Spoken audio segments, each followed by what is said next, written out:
Hello viewers. मैं आज आपके सामने बहुत ही अलग कॉन्सेप्ट पर बनी हुई मूवी लेकर आई हूँ। मूवी का नाम अपनी स्क्रीन पर आप देख ही सकते हैं। मूवी की शुरुआत 323 ईस्वी के आसपास होती है, जब सिकंदर लूट का सामान लेकर जंगलों से जा रहा था और अचानक उन पर बेताल हमला कर देते हैं। इस हमले में सिकंदर और उसकी सेना खत्म हो जाती है।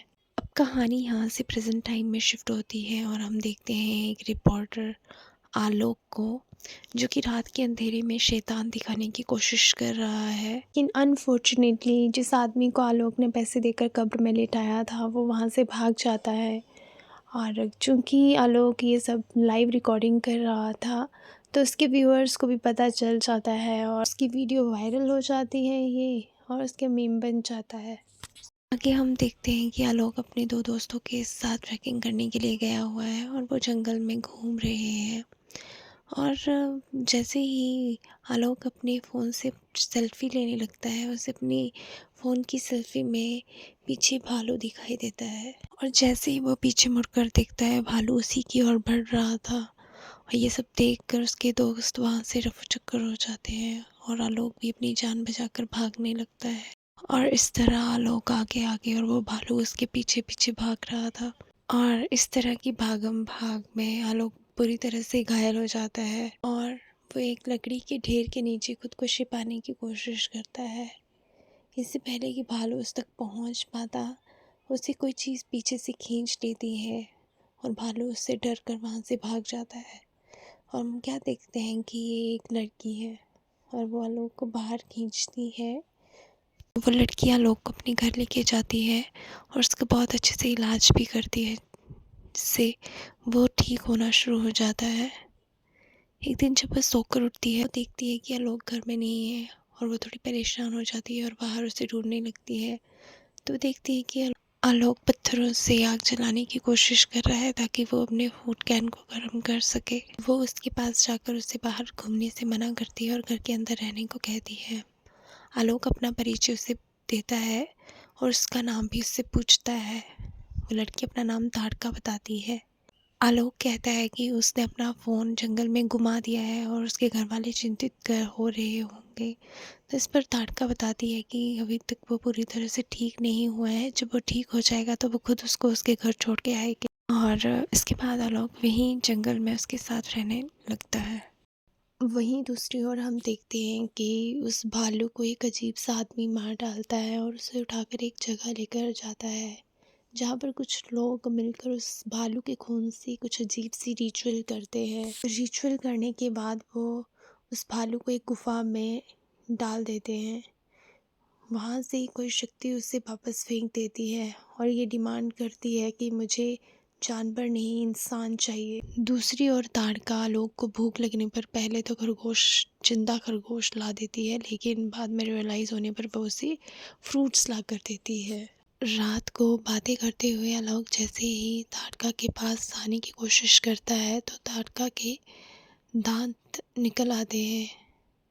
और मे बी ताड़का भी कोई बेताल ही है। और वो जब आलोक आंखें खोलता है तो वो उसे सामने न पाकर ताड़का को इधर उधर ढूंढने लगता है। ताड़का को ढूंढने के लिए जंगल के अंदर चला जाता है और वहीं ताड़का के साथी आलोक को देख लेते हैं और वो उसे पकड़ने की कोशिश करते हैं। और तभी ताड़का वहाँ पहुँच जाती है, उन्हें आलोक को ले जाने से मना करती है। तो उनमें से एक ताड़का को बताता है कि यक्षासन वही शक्ति है जो कि गुफा में रहती है। उसने जानवर लेने से मना कर दिया है और वो इंसान की मांग कर रहा है।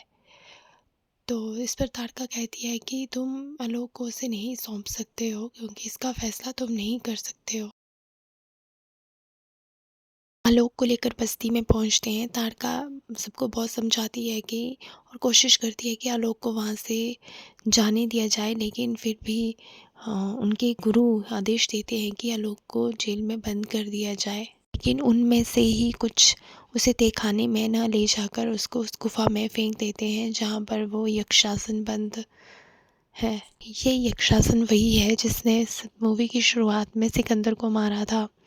इससे पहले कि वो आलोक को नुकसान पहुंचाता। तारका वहां गुफा में पहुंचकर आलोक को वहां से लेकर भाग जाती है और जब इस बात का पता उसके लोगों को लगता है तो वो भी उसको पकड़ने के लिए उसके पीछे भागते हैं। आलोक और तारका वहां से किसी तरह बचते हुए भाग निकलते हैं। अब जब आलोक तारका को लेकर अपने घर पहुंचता है तो वो देखता है कि उसके घर वालों ने उसकी फोटो पर माला चढ़ा रखी है और बहुत से लोग उसके घर में उसकी मृत्यु पर अफसोस करने के लिए बैठे हुए हैं। तो उसकी माँ आलोक को जिंदा देखकर बहुत ज़्यादा खुश होती है, लेकिन आलोक का पिता उसको जिंदा देखकर बहुत ज़्यादा सरप्राइज हो जाता है और वो समझता है कि ये उसका बेटा आलोक नहीं है, इसलिए वो आलोक से उल्टे सीधे प्रश्न करने लगता है। लास्ट में आलोक के बम पर तिल देखकर ही उसे तसल्ली होती है कि ये उसका बेटा आलोक ही है। रात को भूख लगने पर तारिका एक कुत्ते को खाने की कोशिश करती है, लेकिन आलोक उसे रोक लेता है और दूसरे दिन उसे एक अच्छे से रेस्टोरेंट में नॉनवेज खिलाने के लिए लेकर जाता है। उस रेस्टोरेंट में तारिका गलती से शराब पी लेती है, जिस वजह से वहाँ पर कुछ बदमाश लड़के उनका पीछा करना शुरू कर देते हैं। आलोक गाड़ी से उतरकर उनको समझाने की भी कोशिश करता है, लेकिन उल्टा वो लड़के आलोक को मारना शुरू कर देते हैं। ये देखकर तारिका का गुस्सा भर जाता है और वो एक एक करके सबको मारती है। एक लड़के को तो तारिका काटने भी वाली थी, लेकिन आलोक उसे रोक लेता है। उन दोनों के चले जाने के बाद वहाँ पर वीरेन पहुँचता है और उन सभी लड़कों को मार डालता है ताकि बेतालों की एग्जिस्टेंस का लोगों को पता ना चले। घर जाकर आलोक तारिका से डरता भी है और उससे तरह तरह के प्रश्न भी पूछता है। इस पर तारिका बताती है कि 1947 की लड़ाई से पहले वो इंसानी खून पिया करते थे, लेकिन लड़ाई में उन्होंने देखा कि बहुत से मासूम लोग मर चुके हैं आपस में लड़कर, इसीलिए उन्होंने तब से डिसाइड किया कि वो इंसानी खून नहीं पिएंगे, क्योंकि इंसानी खून जहरीला होता है। और उसके बाद उन्होंने नियम बनाया कि कोई भी बेताल इंसानी खून नहीं पिएगा, लेकिन उनमें से ही एक यक्षासन जो इन नियमों को नहीं मानता था, फिर भी इंसानी खून पीता रहा। इसी वजह से उसको अब कैद करके रखा हुआ है। और वो साथ में बताती है कि हम बेतालों में से कोई भी एक अगर इन नियमों को तोड़ता है तो वो यक्षासन आज़ाद हो जाएगा। वो गुफा से निकलकर बहुत ज़्यादा तबाही भी मचा सकता है। वो दोनों ये सब बातें कर ही रहे थे कि घर में एक पुलिस वाला उन लड़कों की मौत की शिनाख्त करने के लिए पहुंच जाता है। वो तारिका को पूछताछ करने के लिए कमरे में लेके जाता है और हमें तब पता चलता है कि वो भी बेताल ही है। वो पुलिस वाला तारिका को समझाता है कि उसका यहाँ रहना आलोक के लिए भी खतरनाक हो सकता है, इसलिए उसे यहाँ से चले जाना चाहिए।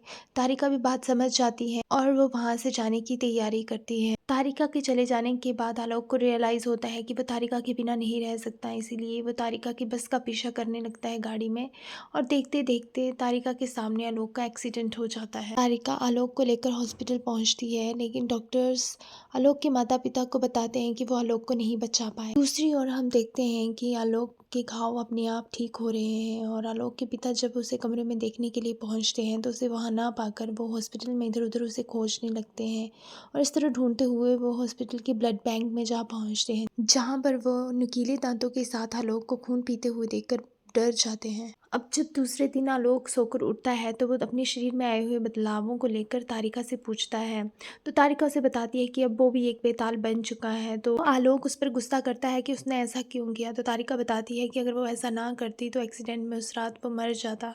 अब एक और यक्षासन खुशी मना रहा था क्योंकि तारिका ने नया बेताल बनाकर नियम तोड़ा था और अब यक्षासन की जगह तारिका को बंदी बनाया जाएगा। और दूसरी ओर तारिका परेशान थी क्योंकि अब यक्षासन आज़ाद होकर पता नहीं क्या प्रलय मचाएगा।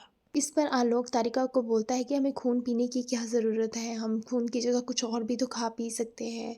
तो तारिका इस पर कहती है कि हमें मारने के लिए नहीं, हमें बचाने के लिए बनाया गया है। और अब वो बेतालों की उद्गम की कहानी बताती है कि महाअसुर रक्त बीज को भगवान शिव से वरदान प्राप्त हुआ था, उसके खून की हर एक बूंद से एक रक्त बीज तैयार होगा।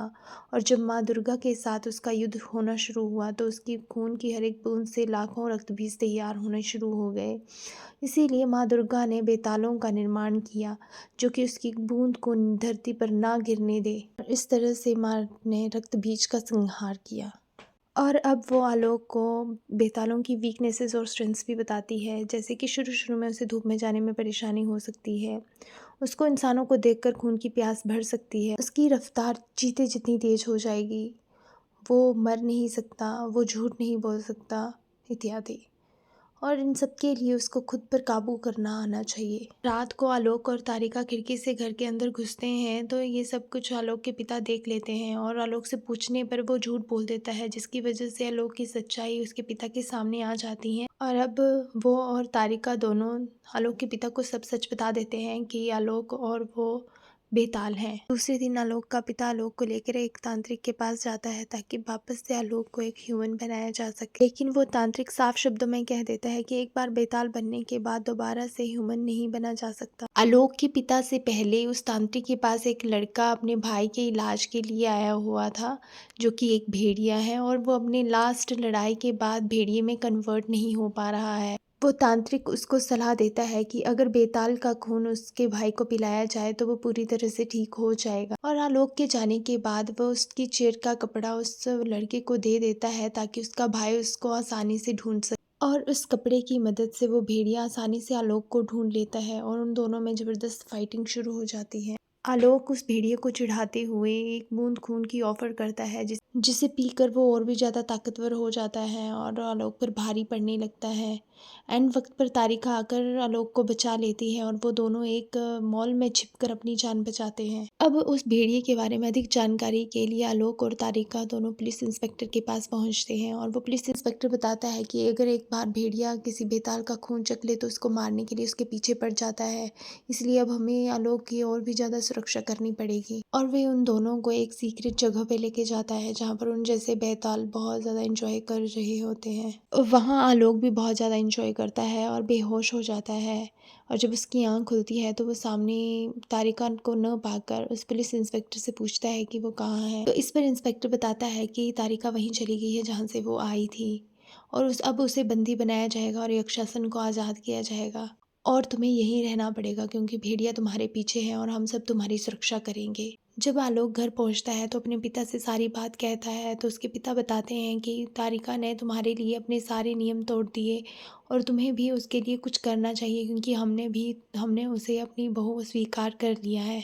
अब अपने पिता से हौसला पाकर आलोक तारिका के गांव पहुंचता है जहां पर तारिका को सजा देने की तैयारी चल रही थी और यक्षासन को आज़ाद किया जाना था, और उसे अगला थामा नियुक्त किया जाएगा जो सारे बेतालों के लिए नए नियम बनाएगा। और आलोक के देखते ही देखते यक्षासन आज़ाद हो जाता है और तारिका के हाथों में हथकड़ी लग जाती है। अब आगे आलोक और यक्षासन के बीच भयंकर लड़ाई शुरू हो जाती है, जिसे देखकर गुरु तारिका को भी आज़ाद कर देते हैं, लेकिन यक्षासन अकेला ही तारिका और आलोक पर भारी पड़ने लगता है और वो आलोक को ऑलमोस्ट मार देता है, लेकिन माता के वरदान से वो दोबारा से जीवित हो उठता है और इस बार वह यक्षासन पर भारी पड़ता है। वो ऑलमोस्ट यक्षासन को मार ही डालता, लेकिन तारिका आकर उसे रोक देती है और फिर से यक्षासन को बंदी बना लिया जाता है और उसे शापित पर्वत पर कैद कर लिया जाता है।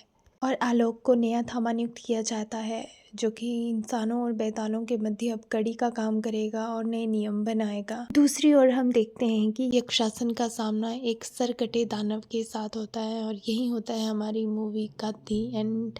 मिलते हैं नेक्स्ट एक्सप्लेनेशन में, तब तक के लिए बाय बाय और नमस्कार।